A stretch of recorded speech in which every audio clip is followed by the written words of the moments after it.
Discrètement, progressivement, méthodiquement, le piège, tel une toile d'araignée, s'est refermé sur Londres. Au nom du principe de précaution, les caméras de surveillance ont, en quelques années, pris possession de la ville. Londres, la cité des libertés individuelles, vit désormais sous très haute surveillance.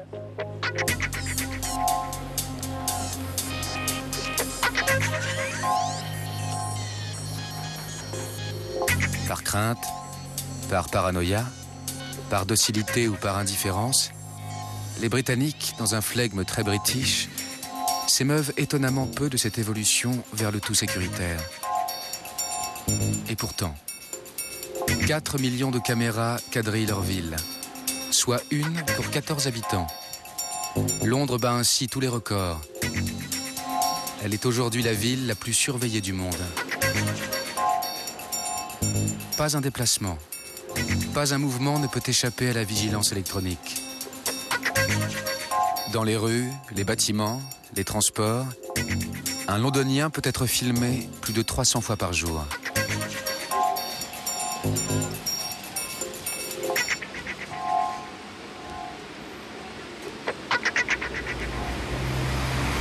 La société britannique semble définitivement entrer dans l'ère orwellienne.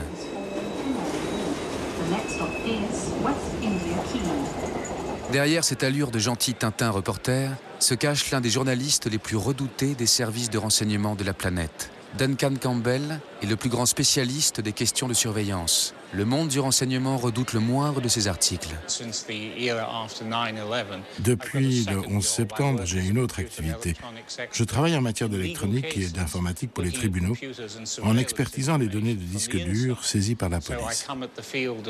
J'aborde donc le domaine de la surveillance comme journaliste d'investigation, comme personne surveillée et comme expert de la surveillance. Avec, je l'espère, une bonne connaissance des risques et de l'efficacité de certaines des méthodes en usage aujourd'hui.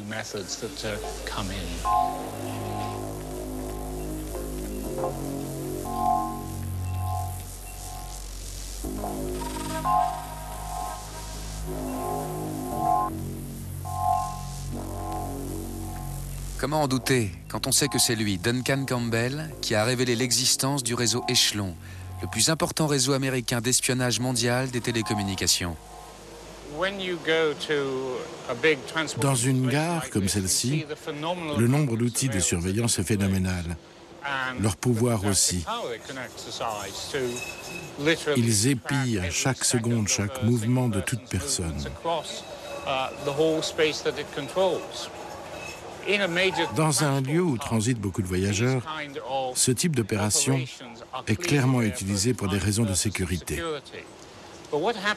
Mais quand vous utilisez autant de moyens, que vous les miniaturisez de plus en plus, vous masquant aussi derrière les écrans de contrôle pour être invisible. Toutes ces données enregistrées en permanence sans aucun contrôle, que deviennent-elles ? Les gens ne le remarquent pas, ils s'en moquent, et de toute façon, ils savent qu'ils ne peuvent rien y faire. Épiés, surveillés, les Britanniques avancent tranquillement vers une société cadenassée par ses peurs. Londres se sent vulnérable. Le progrès technologique la rassure. Aujourd'hui, il s'organise en un véritable maillage. Westminster, le quartier le plus touristique de la capitale, est aussi le plus observé. Ici, caméras de police, caméras privées et caméras de la mairie ont toutes été placées en réseau. Un réseau dont les autorités sont particulièrement fières. Un réseau équipé de la salle de vidéosurveillance la plus moderne d'Europe. Nous avons 120 caméras fixes qui sont utilisées ici. Mais nous avons aussi développé ce que l'on appelle le Wi-Fi, un système sans câble.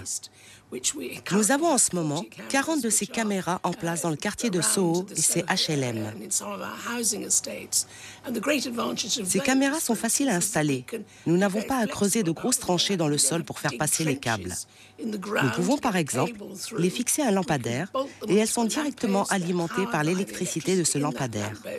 Cela nous permet donc de les utiliser dans des quartiers sensibles. S'il y a des problèmes à certains endroits, du bruit par exemple, nous mettons une caméra. Nous surveillons pendant quelques semaines, puis nous identifions le problème. C'est une manière efficace de le gérer.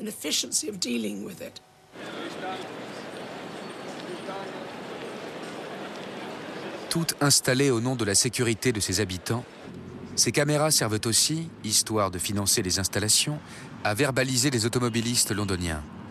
Je n'ai pas créé d'embouteillage, il n'y avait rien en vue.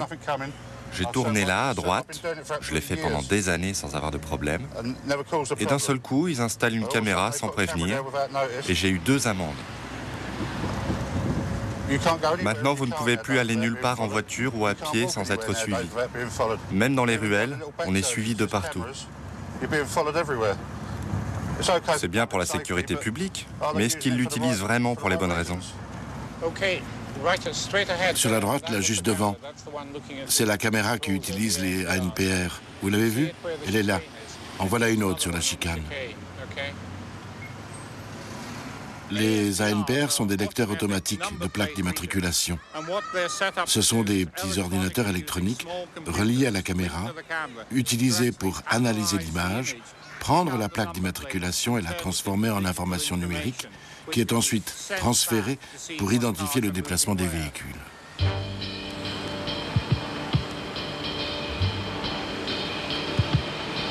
Identification possible, c'est un must, de jour comme de nuit. À Londres, péage urbain oblige, elle surveille de près les voitures non autorisées à circuler dans le centre-ville. À cet arsenal de surveillance, il faut ajouter les unités mobiles. Reliées, et c'est une spécificité britannique, à un ordinateur central qui organise et comptabilise l'ensemble des déplacements, elles peuvent arrêter tout véhicule signalé recherché, pour défaut d'assurance, amende non payée ou délit plus grave. Le nouveau système que nous utilisons garantit une efficacité de plus ou moins 98%. Ce système est utilisé par toute la police métropolitaine. Nous n'avons pas d'endroit précis où aller.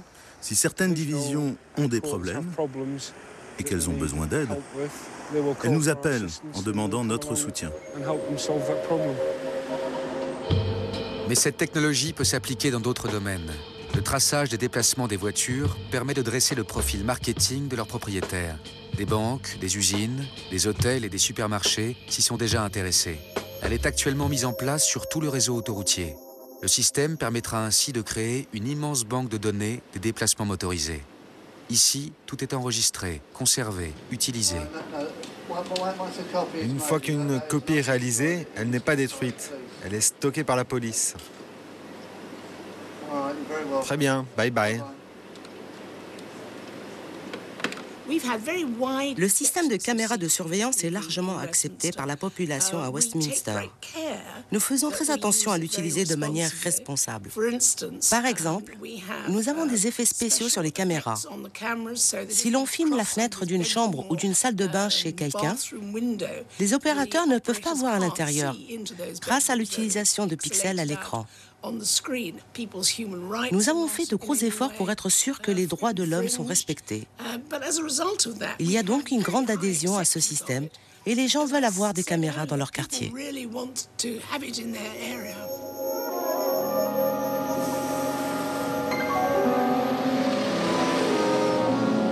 Une adhésion sans limite, poussée parfois jusqu'au voyeurisme.